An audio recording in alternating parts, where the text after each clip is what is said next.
Have you ever been so tired you think you might be drunk? Welcome to fatherhood.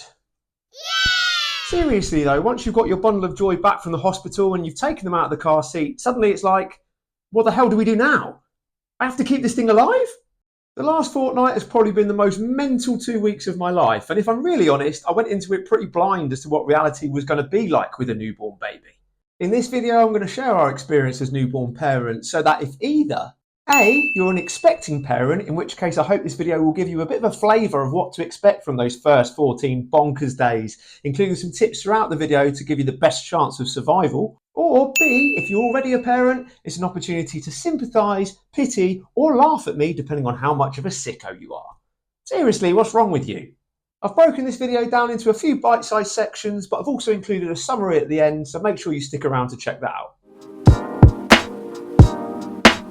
Time and space have become redundant. We just focus on the next few hours ahead. It's a bit like being in the crimbo limbo or the gap between Christmas and New Year, where you've got no idea what day of the week it is, you live in your pyjamas, and your shower pattern becomes very questionable. There's been marginally less drinking though. Probably. Sleep. As expected, this is the hardest thing to deal with. Lola hates not being held. We can make all the noise in the world, we can run the Hoover literally right next to her head, but if we put her down for more than 6 seconds, her eyes open. Like most babies, she is definitely nocturnal. All of our visitors that come round during the daytime tell us how lovely she is and how quiet she is. But then between 12:30 and 4:30 a.m, I've been partying all night. As a result, Lauren and I are having to take shifts. I tend to stay up till about 2:30, 3 a.m. with Lola, and then we give her a feed and Lauren takes over in the early morning. It's surprising how quickly you adjust, but the sleep deprivation definitely hits you at a deeper level. The other morning I went to make Lauren some breakfast to try and be a nice guy, went to make her a bowl of cereal and a cup of tea, and I ended up pouring the boiling water over her cereal instead of the tea bag. In terms of where we've been sleeping, Lola, we've got a next to me cot by the side of our bed and then a Moses basket in our lounge. The only problem is it has this lovely textured lining that happens to be nipple shaped. So as soon as we put our hungry baby down in the bed of nipples, it's rah, rah, rah. Feeding. We made a decision to go for a hybrid approach between breastfeeding and bottle feeding so that hopefully Lola gets all the good stuff out of breastfeeding, but she's not completely reliant on it. It also means I can help out with feeding where I can, although thankfully for Lola from the bottle rather than my breast. With that said, we have found breastfeeding quite challenging. It's felt like 2 steps forward and 1 step back sometimes. You think you've got it nailed and then they just lose it again. Lauren attended a local breastfeeding clinic, which was so helpful, and we definitely recommend it if you're struggling. All it took was a little change in positioning and it made all the difference. It's taken a while for Lauren's breast milk to come in properly, so we've been topping Lola up with formula milk. The downside of bottle feeding is, of course, sterilisation. Be ready to wash and sterilise bottles about 87 times a day.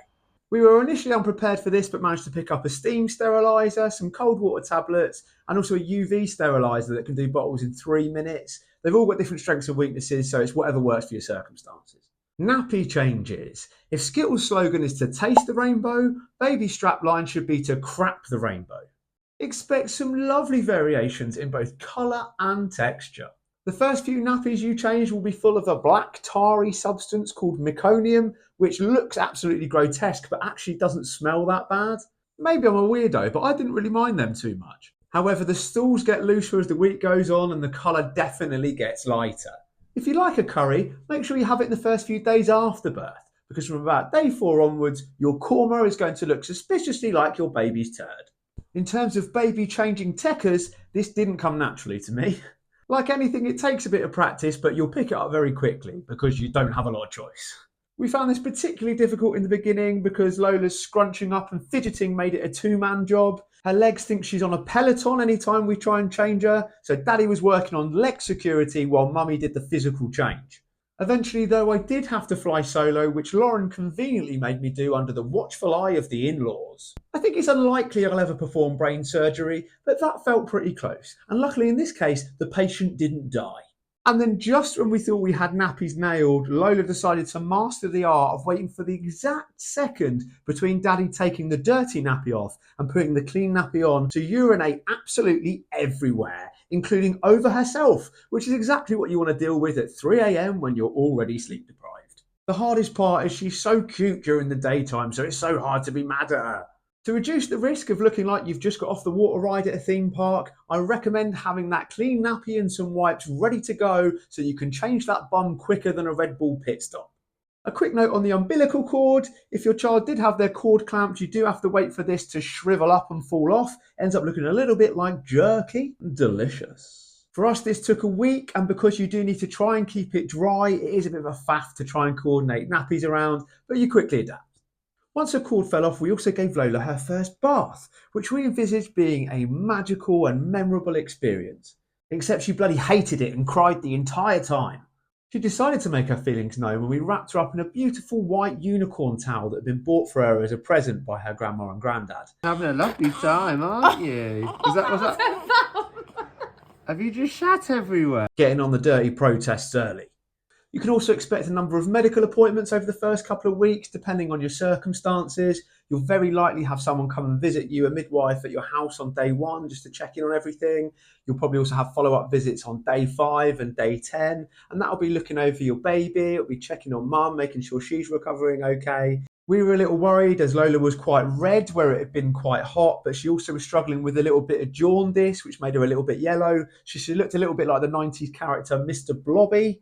Thankfully, we were able to get some reassurance at these appointments, and it also gave us the opportunity to ask a load of questions that will naturally build up within the first few days of you being parents. We also had to attend a hearing clinic on day 7 as Lola initially failed her post-birth hearing check. I said hearing check. Thankfully, we got the all clear. This is quite common though with new babies where they get some fluid from birth sort of stuck in their ears for the first few days. Visitors. We've had a pretty constant flow of visitors. I have to say, we've been blown away by people's generosity with their good wishes, their cards, and their presents. But when you're cream crackered and running on fumes, it can be really difficult to juggle entertaining, sifting through the bits of advice that people offer you, and also just trying to work out this parenting lark for yourself. So my piece of advice to you would be to leave a few clear days in the diary to give yourself some time to recover. Baby's rate of development over the first fortnight is pretty mind-blowing. We've really noticed how much bigger Lola's got already. Her wake windows, so the time that she's awake between sleeps, is getting much longer, and she's starting to develop a range of facial expressions now. We're even starting to see some little smiles, although I think they're more to do with wind rather than my jokes. Although there's definitely some parallels there. Speaking of wind, one of my favourite developments over the last fortnight is that Lola has learnt how to do adult-sized farts. Something that loud should not be coming from someone so small. On the plus side, as there's now 3 of us in the house, it's much easier to slyly drop one because none of us can be sure exactly who did it. The only negative is the aftermath of these farts tends to be runny and smelly, which is why mummy is much better at changing those nappies. I think we're managing okay mentally at the minute, but there are definitely some major ups and downs. Everyone that you speak to says that having a baby is the best time of your life, and it is really special, but there are times where it's really bloody hard, and I can totally understand why some people might struggle.